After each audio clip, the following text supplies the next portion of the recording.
Well, guys, typically leading up to retirement, it's all about saving as much as you can and shoring up your finances and everything else.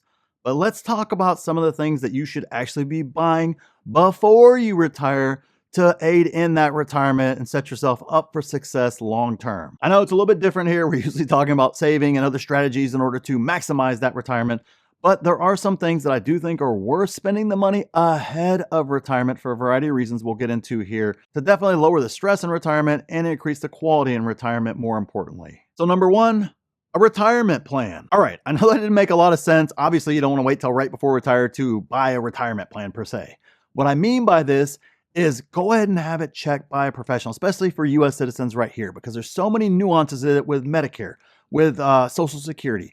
There's a lot of different things that you really need to sit down and talk to somebody. Even though I'm an advocate for totally doing your retirement on your own, that's exactly what we talk about right here, right? Early retirement, retiring well ahead of ever needing to discuss those things or even worry about those things. Hey, I'd much rather retire at 45 than I would 65. But even before you do that, I still think it makes sense to sit down with a retirement planner who's a professional who can sit down and go through the various Social Security options with you and your Medicare and Medicaid options to make sure that you are aligned for your healthcare as you age, for taking the right time for you for taking Social Security. There is no one best time to take Social Security. I know a lot of folks try to say that. There's always clickable articles and videos about that all the time, but it's simply not true. It is individual to you and your situation, and sitting down with a professional and hashing through all of that, to me, is a very prudent thing to do ahead of your actual retirement. So that way you have the plan in place and then you simply need to execute in that retirement. Number two is learning. Again, I know it's a little bit ambiguous here. Let me go ahead and explain it out a little bit further. I didn't know how else to title the second bullet point there. What I mean by that is you need to have an active brain to have a great retirement, to have the highest quality, quality of life per se in retirement. You got to keep that brain active. So go ahead and set up ahead of time what you're going to do. Does that mean you're going to take language classes? Does that mean that you're going to do something else altogether to stimulate your brain? Maybe be part of a club, a reading club.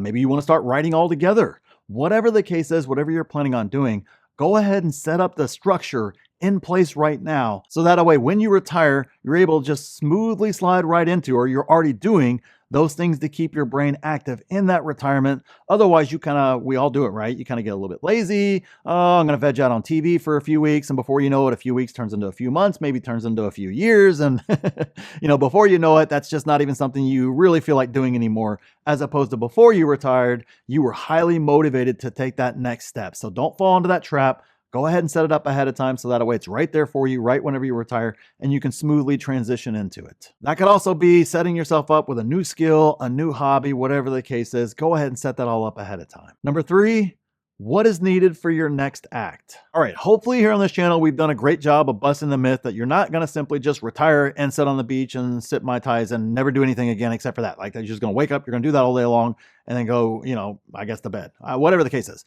We've all decided that's a terrible, terrible plan in retirement. Even if you have the funds to do so, it's just not the most prudent way to do it.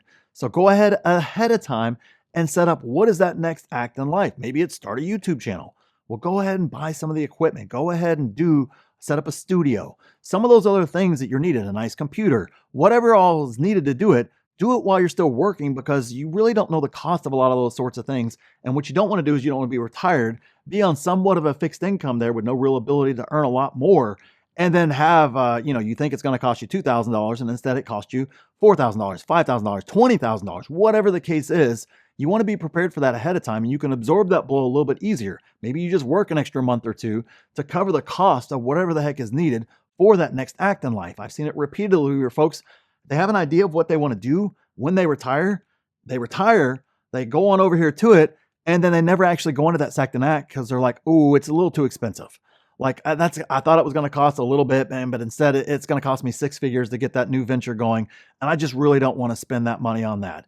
As opposed to, they could have just worked an extra year or two and used that money to then put into that new venture. So that way their transition is very smooth and they have the funds there in order to take care of it.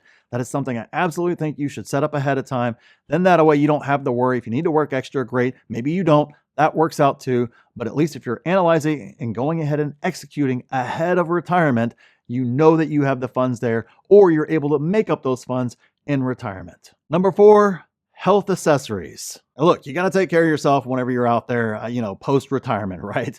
A lot of companies provide you with gym memberships and a lot of other things of that nature, but now you've got to fund that in your retirement. Maybe you don't want to go to the gym. Maybe you enjoy riding a bike. Maybe you enjoy working out at home. Whatever the case is, go ahead and fund that equipment ahead of retiring. Go ahead and do that. Same reason as before. So that way you're not caught with a massive expense on the back end there, or maybe wanting a nicer bike that you would use more, but because you didn't really have the money there, you didn't really budget, or you didn't realize how expensive it was, you got to that retirement stage and kind of cheaped out, got a little bit of a lesser bike, and now you're not riding it nearly as much as before. That affects your quality of life. More importantly, maybe even the length of your life. So you have to take that very seriously. Plan for that ahead of time. Go ahead and budget for that expense. And if you need to buy some stuff ahead of time, go ahead and do it while you're working, so that way you don't have the stress of trying to fund that in retirement. Number 5, your living situation. Now, this can be a variety of things, right? It can be paying off your house ahead of time. It can be, I want to live in another area. Go ahead and purchase the property ahead of time, or go ahead and do some of the transition steps ahead of time. Sell your primary home right now. Go ahead and transition over to that other one. Even if you need to rent in the meantime, it is much easier to go through all the financing, all the other headaches that happen, or that potentially may very well happen when you're still working. It is much harder to do in retirement because you don't have any income coming in really. Of course you do, but it's not the traditional income that the banks like to see. It becomes a much larger headache. And more importantly, if they're just like the previous two ones, if there's something that comes up and happens to cost an extra $50,000, that might very well dent your retirement significantly.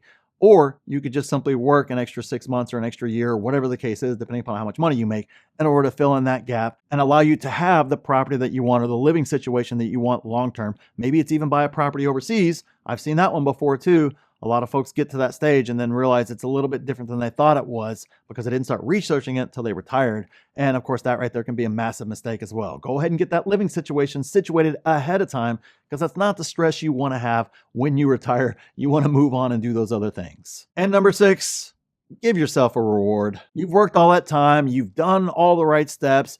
You've either, cut expenses or invested wisely over the course of years, created those passive income loops, all the things we talk about right here on this channel. Go ahead and give yourself a reward. I'm not talking about going crazy here and giving yourself a, Lamborghini. Maybe you do. Maybe you got enough money there to do that. Maybe that was your goal in the first place.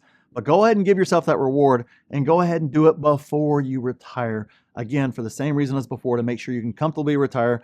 Maybe you do decide you want a little bit better car, or maybe that classic car that you've always wanted. Hey, it comes time to retire, and well, crap, it went up in value a lot more than I thought it was before. Well, that was your reward for all those years worth of work.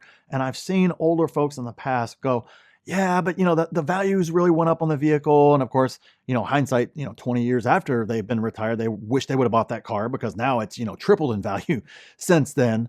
And on top of that, they didn't get the enjoyment over the course of those 20 years, and they probably couldn't enjoy it right now because their health isn't nearly as good as it was the 20 years prior.